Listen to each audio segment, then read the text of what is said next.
Mga sis, ito po ang bagong upgrade ng crayons, okay? So, ang kagandahan dito po mga sisi ko ha, okay? Ang ganda na lagyanan niya. So, itong ang aking is 24 pieces.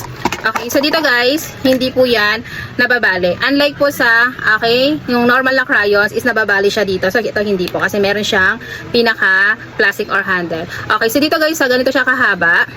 Ayan. Okay, non-toxic tayo dito ha mga sisi ko. Okay, so ang kagandahan din dito is washable. Okay, itatry natin ha kung washable po talaga siya.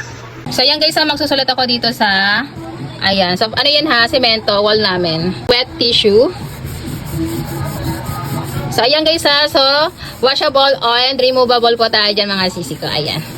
Okay, so try naman natin sa kahoy. Ito yung, okay, plywood siya. So try natin dito sa plywood kung ma-erase, ayan. Mama, yun.